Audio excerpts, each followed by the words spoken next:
नमस्कार साथियों, एक बार फिर मैं आप सबके बीच आया जीवन को और गहरी दृष्टि से समझने और जीने के पर्पज को ढूंढने के लिए।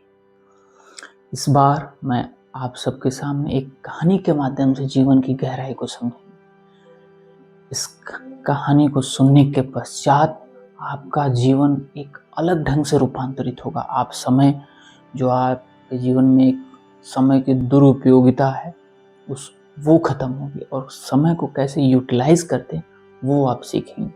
तो प्लीज़ इस कहानी को पूरे दिल लगाकर सुनिए, पूरे जोश के साथ, पूरे उत्साह के साथ सुनिए और मैं गारंटी देता हूँ इस कहानी को सुनने के पश्चात आपको अपने समय को लेकर जो एक दृष्टिकोण है वो अवश्य ही रूपांतरित होगा। तो प्लीज़ स्टे ट्यून एंड कहानी को सुनिए। कहानी है दो लकड़हारे दोस्तों जो डेली सुबह अपने घर से निकल जाते और जाकर सुबह जंगल में जाते, लकड़ी काटते और दिन भर लकड़ी काटते और शाम को फिर वापस आते। लेकिन ये उनका डेली का रूटीन था। लेकिन होता यूँ था कि जो दोनों दोस्त थे उसमें से एक दोस्त जो लकड़ी काट के लाता था दूसरे दोस्त से अधिक था। जिस दोस्त का लकड़ी कम था वो सोच में पड़ जाता कि आखिर जाता मैं भी सुबह इसी के साथ हूँ और आता भी इसी के साथ हूँ, तो आखिर ये वजह क्या है, आखिर ये कारण क्या है कि इसके पास अधिक लकड़ी हो शाम तक आ जाती है और मेरे पास कम, इससे कम होती है। वो एक दिन देखा, 2 दिन, 3 दिन, उससे रहा नहीं गया। जब 10-15 दिन के बाद उससे रहा नहीं गया, उसने पूछ दिया अपने दोस्त से कि साथी, दोस्त, मित्र, यार मैं तुम्हारे साथ ही जाता हूँ तुम्हारे साथ लकड़ी काटने और जितना देर तक तुम लकड़ी काटते हो उतनी ही देर तक मैं भी लकड़ी काटता हूँ। तो फिर आखिर ये क्या कारण है कि जब हम लकड़ी लेके आते हैं तो तुम्हारे पास अधिक लकड़ी रहती है लेकिन मेरे पास कम, आखिर इसका कारण क्या है? तो दूसरा जो दोस्त था वो मुस्कुराया, पहले मुस्कुराया फिर कहा, दोस्त इसके पीछे एक वजह है। वजह ये है, इसके पीछे जो कारण है वो ये है कि जब लकड़ी काटने सुबह जाते हैं और दोपहर में जो 1.5 घंटे का हम ब्रेक लेते हैं ड्यू टू बारिश, वो जंगल में 1 घंटे के लिए दोपहर में बारिश होती थी तो तुम क्या करते थे कि तुम चुपचाप बैठ के शांति से सोते थे।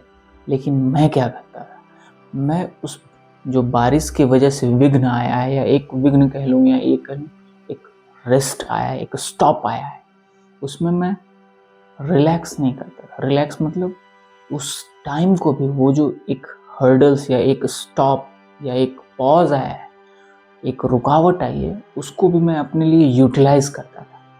वो कैसे कि उस दौरान वो ये दोस्त बता रहा है कि उस दौरान मैं अपनी कुल्हाड़ी में धार लगाता था, जिससे होता यूँ था कि जब बारिश बंद होती थी और हम जब दोनों फिर से लकड़ी काटने जाते तो तुम्हारी कुल्हाड़ी तो पहले से ही ब्लर हो चुकी है, पहले से वो थोड़ा उसमें उसके जो धार हैं वो कमज़ोर हो चुके हैं। लेकिन मैंने उस ब्रेक के दौरान, उस अवरोध के दौरान जो बारिश की वजह से उत्पन्न हुआ, उसमें मैंने उसे और धार दे दिया और उसे शार्पन कर दिया, जिससे वो कम अंतराल में ही अधिक लकड़ी काटती थी।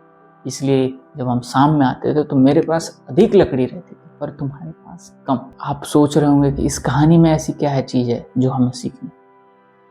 दोस्तों, इस कहानी में बहुत ही अद्भुत, बहुत ही रोचक और बहुत ही मज़ेदार बात सीखने को मिलती है।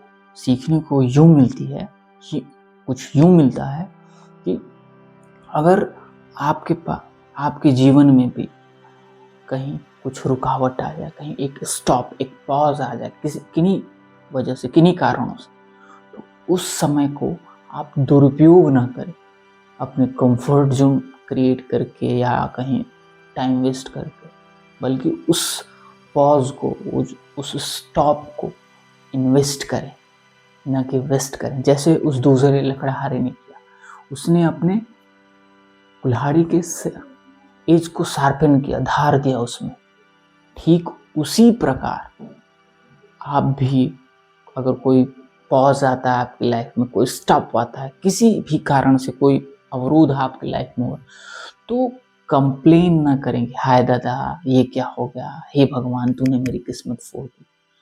ये सब कंप्लेनिंग नेचर छोड़कर उस समय का सदुपयोग करें और अपने फ्यूचरिस्टिक गोल जो आपने सेट कर रखा है उसके लिए जो साधन हो सके उस परिस्थिति में उसे जुटाएं, अपने ऊपर काम करें अगर आपको समय मिला है तो।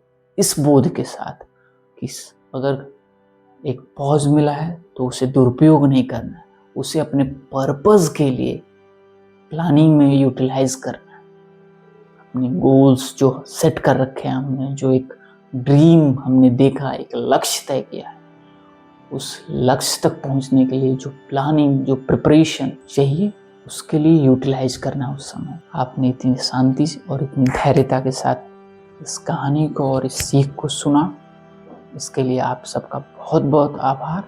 और प्लीज़ प्लीज़ ये मेरा आप सभी से विनम्र निवेदन है कि अगर आपने वीडियो को अंत तक देखा और मेरी बात अभी आप सुन रहे हैं तो इस कहानी को सुनने के पश्चात सिर्फ स्क्रॉल मत करें कि आगे कोई दूसरा देखे, अपने जीवन में इसको उतारें और इसके साथ साथ ही एक अपने ऐसे प्रियजन को ये वीडियो, ये कहानी जरूर शेयर करें जिससे उनके जीवन भी रूपांतरित हो, क्योंकि वो आपके प्रिय हैं और उनके जीवन में रूपांतरित होगा तो आपको प्रिय। बहुत बहुत धन्यवाद। फिर मिलेंगे एक ऐसे ही रोचक, एक ऐसे ही आनंददायक और प्रैक्टिकल समझ विकसित करने के लिए, जीवन को और गहरे रूप से जानने के लिए नए दृष्टिकोण के साथ। तब तक के लिए आप सबका बहुत बहुत आभार। नमस्कार।